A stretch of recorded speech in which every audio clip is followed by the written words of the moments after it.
Hello，大家好，我係龍生啊。咁珠海斗門區嘅湖心新城咧，呢個盤咧號稱係No.1啊，龍湖天藍啊。咁真係俾好多嘅朋友問到啦，79萬咧去上車呢個龍湖啊，抵唔抵咧？有冇伏位咧？咁我哋唔講廢話啦，唔黑 sell 啊，我哋直接幫你拆解下佢嘅缺點同埋優點啊。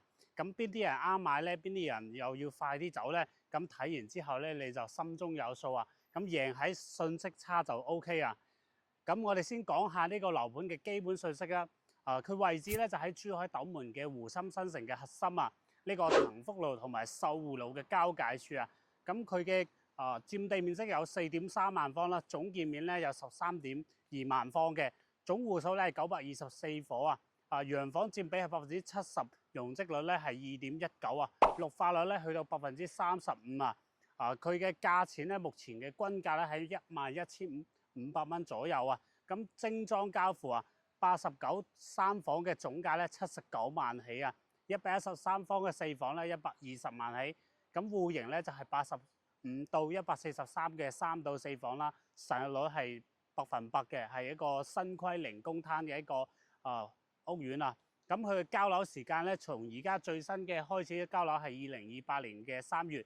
咁係龍湖自己自持嘅一個物業啊，號稱係一個鑽石級嘅物業啦，係3蚊一方嘅物業管理費啊。OK，咁我哋講完之後，我哋講下佢呢個樓盤有咩缺點方面咧。首先比較重要嘅一點咧，就係備受爭議嘅就係一個車位不足啊，因為佢有924伙啦，而車位數咧只有770個啊。咁車位配比係1比0.83啊。咁後期咧可能需要家人咧可以要搶多個車位，好似而家國內咁嘅家庭嘅車位需求量比較大咧，好多家庭都有2個車位、2架車，所以需要2個車位嘅。咁第二個咧係佢嘅大型商業並未完全兌現啊，好似福地啦，規劃有成6萬方嘅一個商業啦，同埋金茂咧都有6萬平嘅一個商業啊，同埋而家湖心新城為一個體育館咧，目前都停工當中嘅。咁周邊嘅商業咧仲要喺度建設當中啊！目前咧只有我哋嘅嘉禾城廣場同埋過去呢個萬達廣場，可能呢周邊嚟講仲要3到5年嘅時間啦。即係話你而家咧落樓未必有茶餐廳咁一個狀況啊，成熟到咧目前係不夠嘅。咁第三個咧就係佢目前嘅交樓時間咧，就啱啱所講嘅最新要去到2028年嘅3月啊。咁期樓咧就存在好多不確定性啦。咁如果我哋參觀嘅咧，而家都係一個創意示範單位啊，並唔係實際嘅位置同埋交表嘅參考。期間咧，如果我哋要做呢個貸款月供之後咧，仲要計埋我哋呢個時間近2年一個租房嘅租金啊，咁總體咧會拉高我哋樓價總值啊。第四個咧就係佢嘅一個片區嘅變動啊，目前咧佢規劃得係比較好，有27所27所學校。咁目前咧，我哋湖心小學同埋湖心幼兒園啊，同埋金茂中小學咧係已經兌現㗎啦。咁其他嘅咧仲係要待呢個建設啊。咁包括呢個片區當中咧，仲會有更多嘅地咧會再建設，等待入場嘅。呢個就係佢以上嘅一個情況啦。接下來咧，我哋再講下佢嘅優點啊。低密度嘅洋房社區啊，係11層到18層嗰個，即係最高就18層嘅啫。咁容積率咧係2.19啦，洋房佔比70%啊，住得舒服唔會壓迫啊。咁實用率咧100%零公攤啊，85方可以做到正規嘅3房，113方可以做到4房，同面積咧係可以多一間房出嚟啊，即係使少錢住大屋啊。同埋第二個咧就係佢龍湖嘅品牌啊。咁可以睇到我而家身處嘅園林啦，佢係專做呢個豪宅嘅發展商啊。龍湖嘅口碑物業咧，建築嘅品質係高啊。咁層樓後半生嘅打理都係有所保障。作為湖心新城嘅銷冠啊，港澳嘅客群咧佔比60%加。咁喺呢個認可度啊、圈層啊各方面都非常之 OK。呢個總價咧作為自住同埋投資都係合適啊。第三個咧就係最具影響力嘅，佢係一個曼谷4季酒店式嘅園林啊，3.3萬方嘅風情園林啦，同埋380平嘅星光泳池，650平嘅思享會所啊，歸家就可以享受呢個度假嘅感覺。咁第四點咧就係啱啱講到湖心新城嘅核心啦，呢個片區嘅兌現係比較快嘅，因為屬於省級嘅生態新區，政策嘅傾斜同埋商業醫療咧會逐步落地成長嘅空間咧，同樣都係大。雖然話呢一區咧佢會有更多嘅一個建設，但係對於呢個區嚟講，佢係去翻港珠澳口岸嘅距離咧30分鐘咧，目前係西區嚟講同等於航空新城呢邊比較接壤於香洲同埋港珠澳口岸嘅一個位置啊。好，我哋首先嚟睇下我哋85平方嘅單位啊。入到嚟咧，呢一面咧係一個鞋櫃嘅設計啦，跟住到我哋右手邊咧就係我哋個 U 型嘅廚房啊。呢個廚房都係個空間比較實用咯。然之後咧，佢冰箱咧就要擺到嚟客廳呢個位置，呢個係一個創意示範單位嘅做法啦。跟住到翻我哋嘅餐廳位置啦，一個4人嘅溫馨餐台係冇問題。跟住到我哋一個客廳啦，佢係一個經典嘅樹廳嘅一個客廳嘅空間。出去咧就係我哋嘅露台，露台咧都有成1.2米闊度嘅一個露台啦。所以佢嘅實用性係非常之高，85方做到正規嘅3房空間。跟住嚟，佢就將呢邊咧係拆咗呢個一面牆嘅空間啦。呢邊就做咗一個開放式嘅書房同埋辦公區。咁我哋要用到房間咧，呢個可以做房間，做一啲訂製都係冇問題。跟住到我哋一個客廁啦，客廁個空間哇3段式嘅乾濕分離啦，都唔會細喎呢個洗手間。跟住到翻我哋另一個廁外，呢邊係做咗個兒童房嘅設計，而且佢個窗嘅採光度咧係有個 L 字形一個採光係非常之好。跟住入到嚟咧就係我哋嘅主人房嘅洗手間啦。主人房咧佢係每個位置嘅空間都係預留好翻。跟住嚟睇下我哋嘅主人房嘅空間，佢都係可以做到3邊落床咧，衣櫃位置啦都係冇問題，因為佢呢邊咧實用率係比較高咧，就係將我哋一個呢邊嘅飄窗露台咧係比較打咗佢嘅比較細嘅，所以佢可以做到咁實用。咁目前咧呢個單價咧就係喺呢個8500到9500左右嘅，咁總價方面咧就喺79萬到85萬一個總價嘅。我哋而家嚟參觀下我哋嘅96平方嘅3房2廳2衛嘅洋房單位啊！入到嚟咧就係我哋呢個預留嘅鞋櫃嘅一個位置啦。跟住咧話可以睇下我哋呢個客廳，佢都係同樣可以做到咧，就係南北對流嘅一個戶型啊！哇，可以睇到佢係將呢個露台咧係延伸到呢個位置嘅一個空間，所以佢呢個96個平方嘅一個客廳嘅空間咧係十分之大。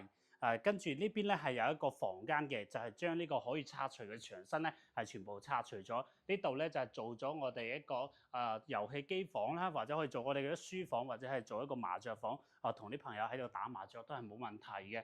所以感覺到咧呢個空間感係非常足。然之後嚟到佢呢邊係餐廳嘅位置啊，跟住因為冇有呢個飄窗露台啦，所以呢個空間即使擺個6人餐台咧，亦都係完全足夠。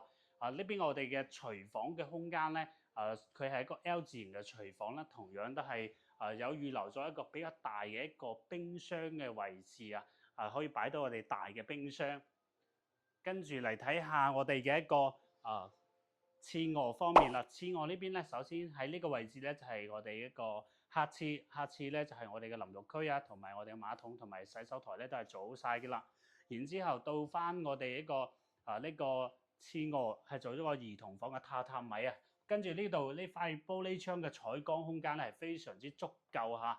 然之後對於我哋另外一邊咧就係我哋嘅主人房啊，呢個係主人房嘅一個套位啦，咁就可以睇睇，咁全部係預留晒我哋一個空間佈局嘅。跟住嚟睇下呢個主人房係做到3邊落床，係兩邊都有床頭櫃，跟住嗰邊係預留一個衣櫃嘅空間位置啊。咁呢套96平方嘅洋房單位咧，目前嘅單價咧就喺9200蚊到10300嘅一個單價，總價方面咧就係喺95萬到100萬左右嘅一個總價，係啦。好，我哋而家嚟睇下我哋128平方嘅4房2廳2衛。呢邊係磚梯入嚟咧，係個磚梯磚戶嘅呢個位置，我哋可以利用翻。然之後呢邊咧入門咧就係做翻我哋一排個嘅鞋櫃啦，然後嗰個位置咧係做一個儲物嘅空間。如果我哋有一啲喼嘅話，或者係其他一啲物品啊，我哋都可以作為一個儲存嘅，非常之好用。跟住到我哋呢邊咧就會有一個客房啦。呢個客房嘅空間咧可以做到3邊落床嘅喎。跟住帶一個飄窗，都係一個全站數面積。哇！連一個客房都可以做到咁大，跟住衣櫃位置都係全部預留好晒。跟住嚟睇下我哋嘅重點啦，就係我哋一個128方嘅呢個南北對流呢個超大嘅空間啊，因為佢將我哋嘅飄窗露台推咗出去㗎啦，所以佢感覺到我哋呢個空間，哇，一個超大平層嘅，跟住對翻我哋嘅呢個園林嘅一個視野啦，然之後睇下我哋呢邊咧係我哋一個餐廳。餐廳係一個 L 字形，做一個細型嘅 sofa。如果朋友多嘅話，喺呢度就餐係完全冇問題。呢邊個空間改造得都係非常之好啊！可以將呢個牆咧係拆晒，做成呢個咁樣嘅開放式嘅島台啦。然之後呢邊嘅位置係廚房都係唔算細嘅。然之後一個好大嘅一個雙開嘅明窗嘅一個設計。跟住嚟睇下我哋一個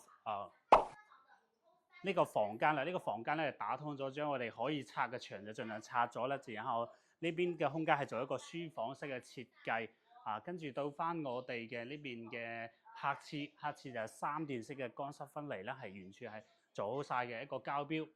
跟住睇翻我哋嘅次臥呢邊嘅空間咧，佢係冇飄窗露台，跟住將呢個牆咧係靠咗我哋嘅窗邊，然之後呢邊去做一個好大嘅書台同埋預留衣櫃嘅位置。所以佢每一個房間咧都係唔細嘅嚇，然之後到翻呢個主人房啦，主人房當然就係非常之大嘅一個1.8米嘅大床啦，3邊落床同埋呢邊嘅飄窗嘅空間，然之後嗰一邊咧就係我哋嘅衣櫃預留位啦，同埋我哋嘅主人嘅套廁因為佢呢邊咧做嘅呢個膠標咧都係一啲一線品牌嘅一個膠標啊，咁目前咧呢個128嘅戶型咧。佢嘅係一個主售嘅一個戶型啦，目前嘅單價咧係13500到14800左右呢個單價，咁佢總價方面咧就係163萬到180萬左右一個總價嘅。